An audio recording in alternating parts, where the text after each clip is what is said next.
cooking, cleaning, finding shoes, and other stuff that children lose.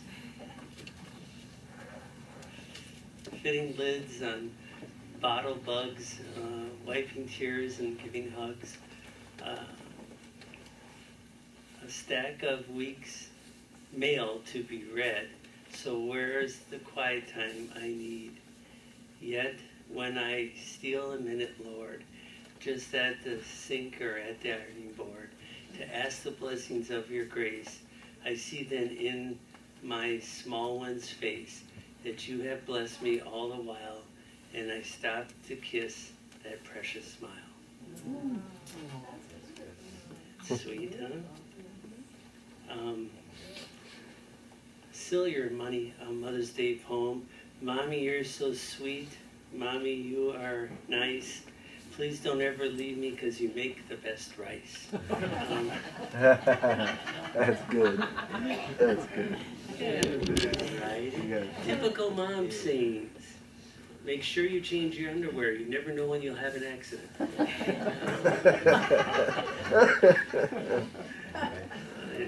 You haven't heard that one, okay. Don't make that face, it'll stay that way forever.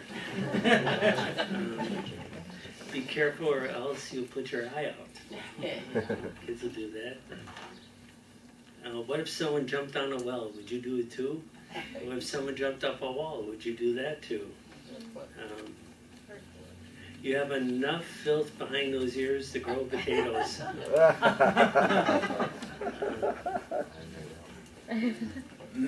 Close that door. Were you born in a barn? Yeah.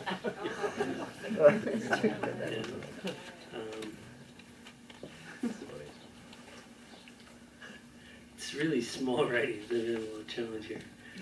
Don't put that thing in your mouth. You never know where it's been. Oh, true. Adriana. Amen. Yes, yes. On the other side, here's a different Mother's Day poem. A mother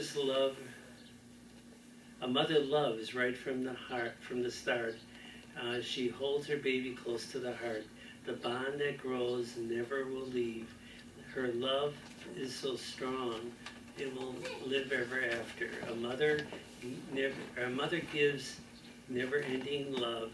She never feels that she has enough, but you will always do the best, constantly working. There's no time to rest. A mother is there when things go wrong, a hug and a kiss to help us along. Always there when we need her near, gently wiping our eyes when we shed a tear. So this day shower your mother with love. Gifts and presents are nice, but it is not enough. Give your mother a day to have peace of mind. Be gentle, be helpful, be good, and be kind. That's important. Praise God. So there's just a few little things that I came upon that were sweet things for Mother's Day. I just want to reinforce what God's already said about moms. And Pastor Greg's been doing a great job of bringing up some really wonderful points, hasn't he? I'm just going to mention that some quotes from like different famous people like Abraham Lincoln. Do you realize that he said, "No man is poor who had a godly mother"? Isn't that true? Wow. Yeah. Interesting how not everybody has maybe birth mothers that are the best, but God always will give a mother, and not every mother had actual birth children. Isaiah 54 is an example of that. And yet there was a famous lady, I'm trying to remember her name, and she was a single lady who started a Bible school and Bible studies. Ended up, Billy Graham was mentored by her. Dawson, who started Navigators, all these different people that came out of it. She had spiritual children who literally, and Bill Bright was led to the Lord by her. All these people that literally ended up starting ministries to affect the world, and she never got married and never had children, but she had spiritual children. And so she was a spiritual mom, they said, that totally transformed their lives. So it's just good to know that. Another one would be Suzanne Wesley. Suzanne Wesley had 19 children. 10 of them lived to grow up. 19, she was a pastor's wife. She literally taught all of her children, and she's dedicated 1 hour a week to praying for each one of her children. And 2 of them became pastors, as you know. And John Wesley literally turned England and Europe upside down. And Charles Wesley, affected, and both of them did, over here. And she lived to see him teach the revival meetings that ended up helping to transform at the largest meeting ever in England. Wasn't that cool? Before she went on to be with the Lord, she got to see the fruit of her labor. The power of prayers of mothers. How many of you have read the book, The Final Quest? If you haven't, you really should read it. But Rick Joyner, who is taken to the throne, the white throne judgment, and when he's there, he gets to see different kings and queens on the throne. But he said most of the thrones are made up of women and children because of their prayers. They prayed their hearts to pray in so many people. Isn't that neat? I know, I was just listening to Jerry Falwell. He, this morning, they repeated his last Sunday sermon was May 13th, 2007 on Mother's Day. Wow. And he talked about his mother and how she prayed them into the kingdom, including their unsaved dad. And 3 days prior to his going home and dying, he got saved. A Presbyterian preacher came by and led him to the Lord before he died, thanks to his mother's prayers. The power of a mother's prayers. But it's not just a mother, it's anybody who's willing to pay the price in prayer. And that's just it. Fathers, mothers, sisters. God seems to always raise up somebody in each family that's willing to do that. Isn't that awesome? Oliver Wendell Holmes said, "Youth fades, love droops, the leaves of friendship fall. But a mother's secret hope outlives them all." Isn't that the truth? Amen. Before becoming a mother, I had 100 theories of how to bring up children. Now I have 7 children and only 1 theory. Love them. Especially when they least deserve to be loved. Isn't that good? That's Kate Samper. Making a decision to have a child, it's momentous.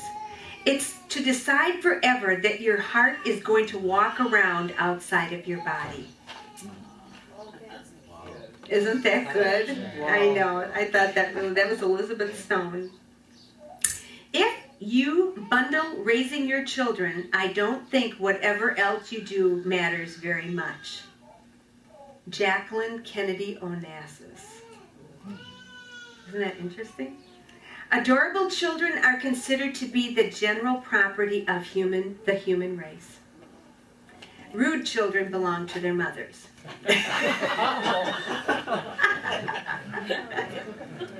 That was Judith Martin. The mother loves her child most divinely, not when she surrounds him with comfort and anticipates his wants, but when she resolutely holds him to the highest standards and is content with nothing less than his best. Hamilton Wright Mabel. Yeah. Motherhood brings as much joy as ever, but it still brings boredom, exhaustion, sorrow too.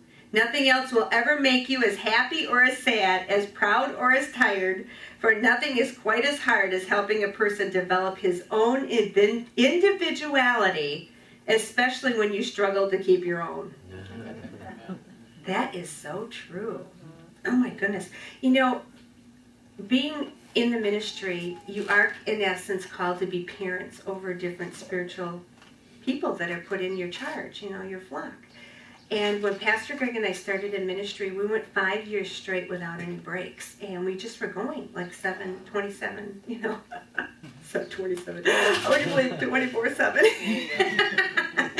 And finally, Dallas and Linda Strong told us, look, you guys have got to get away. And they sent us to their friend's place, the part owners down in Tennessee. And they put us on this beautiful 3-story condo that was it looked like the Mississippi, but it wasn't. It was just a bargeway because they have these 3 states you could see from that point. Water, nothing like water to just relax you and make you realize. And the Lord was letting us know that, you can't keep putting out without taking in and getting a refreshing.